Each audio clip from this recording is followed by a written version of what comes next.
Assalamualaikum warahmatullahi wabarakatuh.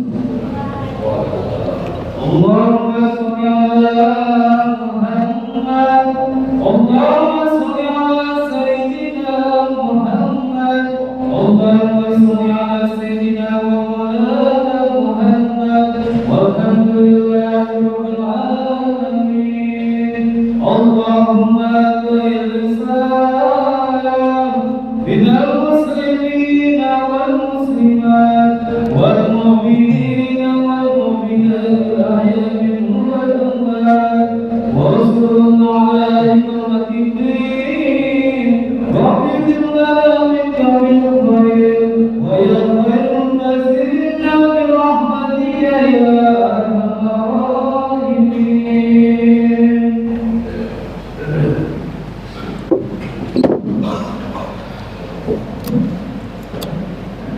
Allahu Akbar, Allahu Akbar, Allahu Akbar, Allahu Akbar, Allahu Akbar, walillahil hamd.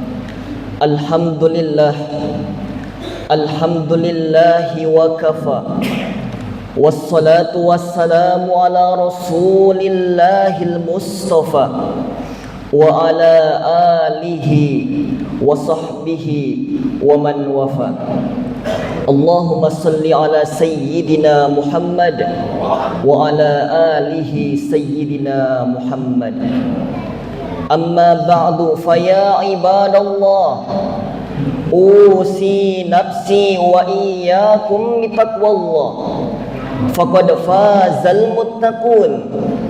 Ittaqullah, ittaqullaha haqqa tuqatih wa la tamutunna illa wa antum muslimun. Wa qala ta'ala, ya ayyuhalladzina amanu ittaqullaha haqqa tuqatih wa la tamutunna illa wa antum muslimun. Hadirin jamaah salat Idul Adha yang dirahmati dan dimuliakan oleh Allah Subhanahu wa taala. Segala puja-puji syukur kita kehadiran Allah Subhanahu wa taala yang mana telah memberikan kita berbagai nikmat. Salah satunya adalah nikmat iman, nikmat sehat, nikmat panjang umur, sehingga kita bisa berkumpul melaksanakan salat sunnah Idul Adha di masjid ini. Salawat beriringkan salam tak lupa kita curahkan kepada baginda kita Nabi besar Muhammad sallallahu alaihi wasallam yang telah membawa umatnya dari zamannya jahiliyah hingga zamannya mahiriyah. Allahu Akbar, Allahu Akbar, Allahu Akbar, walillahil hamd. Sebelum khatib memulai khutbah, khatib berwasiat kepada diri khatib pribadi khususnya dan umumnya kepada jamaah sekalian untuk selalu meningkatkan kualitas takwa kita kepada Allah Subhanahu wa taala biimtithali awamirillah wajtinabun nawahi, dengan menjalankan segala perintah-perintah Allah dan menjauhi segala larangannya. Hadirin jamaah salat Idul Adha yang dimuliakan dan dirahmati oleh Allah Subhanahu wa taala. Setelah 9 hari kita berjuang di permulaan awal Zulhijjah untuk mendapatkan cinta dan perhatian dari Allah Subhanahu wa taala, seperti yang dikutip sabda Nabi ini oleh Ibnu Abbas, lalu dicantumkan oleh Imam Al-Bukhari di dalam kitab sahihnya, di kitab Aidaini nomor hadis 965. Mal amalu fi ayyamil ashri afdalu minal amali fi hadhihi. Qalu walal jihad. Qala walal jihad illa rajulun kharaja yukhatiru bi nafsihi wa malihi falam yarji dzalika bisyai'. Kata Nabi, tidak akan ditemukan dalam perputaran bumi selama setahun saat amal soleh dikerjakan pada hari itu nilainya lebih tinggi di sisi Allah dan statusnya menjadi dicintai oleh Allah Subhanahu wa taala. Itulah 10 hari pertama di bulan Zulhijjah. Sahabat bertanya, "Ya Rasulullah, apakah jihad fi sabilillah tak mampu mengungguli itu?" Dijawab oleh Rasulullah, bahkan jihad fi sabilillah tak mampu mengungguli 10 hari pertama di bulan Zulhijjah, kecuali seorang pejuang yang berjuang dengan jiwa dan hartanya sampai ia wafat dan kembali kepada Allah Subhanahu wa taala. Hadirin, hari ini adalah puncak perjuangan itu di hari ke-10 Zulhijjah tahun 1447 Hijriah yang biasa disebut hari ke-10 ini dengan Idul Adha dan biasa juga disebut dengan Idul Kurban. Aid dalam bahasa Arab berarti kembali, kembali ke asal mula. Tempat kembalinya disebut dengan ma'ad, waktu kembalinya disebut dengan mi'ad. Innalladzi farada 'alaikal qur'ana laradduka ila ma'ad. Sungguh yang telah memfardukan kepadamu Muhammad dan sampaikan kepada seluruh umatmu yang telah memfardukan kepadamu seluruh ketentuan dalam kehidupan. Kelak pasti engkau akan diwafatkan dan dikembalikan ke tempat kembali. Ma'ad yaitu tempat kembali, mi'ad waktu kembalinya. Innallaha la yukhliful mi'ad. Sungguh Allah tak pernah menyalahi janjinya. Siapapun di antara kita yang hidup satu kali pasti akan wafat dan dikembalikan kepada Allah Subhanahu wa taala. Dan di saat kita kembali disebut dengan Id. Jadi Id itu merefleksikan kepada kita bahwa satu saat kita akan kembali, yaitu kembali kepada Allah Subhanahu wa taala. Tapi pertanyaannya, apakah setiap orang yang kembali sudah pasti mendapatkan keridhaan dari Allah? Apakah setiap orang yang kembali sudah pasti memiliki bekal yang cukup?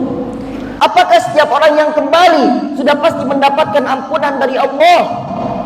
Apakah setiap orang yang kembali sudah pasti disambut dengan ya ayyatuhan nafsul mutmainnah irji'i ila rabbiki radiyatan mardiyah fadkhuli fi ibadi wadkhuli jannati? Apakah setiap orang yang kembali sudah pasti akan wafat dalam keadaan husnul khatimah?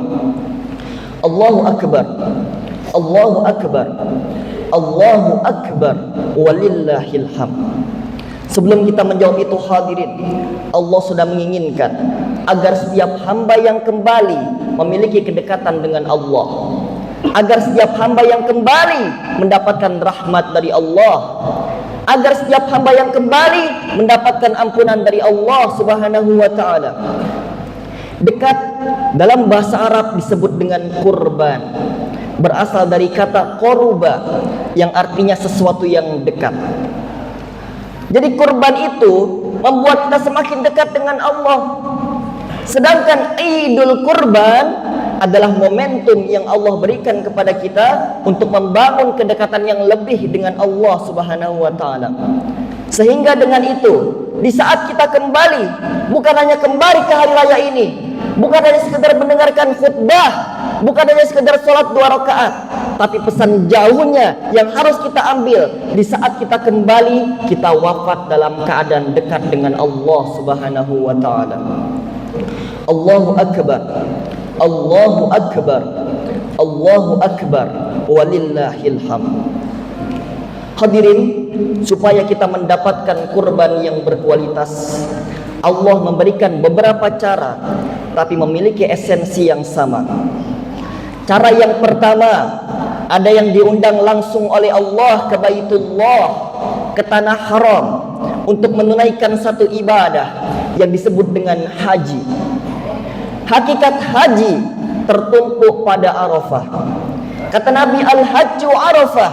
Puncak haji itu ada pada momentum Arafah.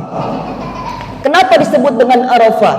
Karena di dalamnya bukan hanya sekedar datang, duduk dan diam, tapi disebut dengan wukuf, berdiam diri, berpikir secara mendalam, mengenal diri, mengenal Allah, dan mengoreksi apa yang menyebabkan seorang hamba jauh dari Allah. Kenapa selama ini kita sholat, kita dipanggil sholat, harus nunggu iqamat? Kenapa selama ini kita menunda sholat hanya untuk urusan dunia semata? Kenapa usia udah puluhan tahun tapi belum dekat dengan Allah? Baca Quran belum lancar, belum bisa konsisten menunaikan sholat sunnah. Maka dia diundang oleh Allah duduk di Baitullah, duduk di tanah haram. Kalau sudah duduk di sana, meninggalkan sementara urusan dunianya, sehingga melahirkan kualitas seorang hamba yang dekat dengan Allah, itulah yang disebut dengan kurban. Allahu Akbar, Allahu Akbar, Allahu Akbar, walillahil hamd. Esensi haji ada pada Arafah. Puncaknya membangun kedekatan dengan Allah Subhanahu wa taala. Tapi kalau engkau belum mampu untuk menunaikan haji, maka Allah memberikan cara yang berbeda tapi memiliki esensi yang sama. Yang disebut ibadah itu dengan udhiyah, atau dikenal oleh kita dengan berkurban. Bahkan disebutkan esensinya sama oleh Nabi. Kalau yang di Mekah sana menggunakan kain ihram, lembaran seperti kain kafan, diberikan penguatan, hei, dengan menggunakan kain ihram engkau muhrim, tinggalkan yang haram, jauhi yang dilarang, jangan potong rambut dulu, jangan potong kuku dulu, karena Allah berkenan ingin menghapuskan segala dosa yang melekat dengan tubuhmu. Karena itu, ketika orang-orang yang wukuf, selesai wukuf, dia datang ke Musdalifah, kemudian dia melontarkan jumrah dan mengatakan Bismillahi Allahu Akbar. Bukankah orang-orang yang menyembelih hewan kurban mengatakan hal yang serupa? Bismillahi Allahu Akbar. Kalau orang yang menggunakan kain ihram selesai melontarkan jumrah, kemudian menghadap ke arah kiblat dan mengatakan Inni wajjahtu. Bukankah hadis riwayat Ibnu Majah dari Jabir bin Abdullah radhiyallahu taala anhu, dari Nabi sallallahu alaihi wasallam menyampaikan kepada kita, kalau orang selesai berkurban, menyembelih hewan kurbannya, dia menghadap ke arah kiblat dan memohon kepada Allah. Apa yang dia mohonkan? Kalimat yang sama dengan orang-orang yang selesai melontarkan jumrah di sana. Inni wajjahtu wajhiya lilladzi fatara samawati wal arda hanifan muslima wa ma ana minal musyrikin. Inna salati wa nusuki wa mahyaya wa mamati lillahi rabbil alamin la syarika lahu wa bidzalika umirtu wa ana minal muslimin wa ana awwalul muslimin. Kalau orang yang menggunakan kain ihram, dia melontarkan jumrah dan merasakan adanya kekurangan pada dirinya, maka orang yang di sini yang menyembelih hewan kurban, dia merasakan apa sifat hewan yang melekat dengan dirinya sehingga membuat dirinya jauh dari Allah. Maka dari situ dia memperbaiki kesalahannya. Allahu Akbar, Allahu Akbar, Allahu Akbar, walillahil hamd. Jadi kurban ini membuat kita semakin dekat dengan Allah. Dan semoga yang berkurban di tahun ini Allah memberikan kemudahan dalam segala urusannya dan bisa menjadi wasilah untuk masuk ke dalam surganya Allah Subhanahu wa taala. A'udzubillahi minasyaitonir rajim. Bismillahirrahmanirrahim. Wal 'asr. Innal insana lafi khusr illa alladziina aamanu wa 'amilus solihati wa tawasaw bil haqqi wa tawasaw bis sabri.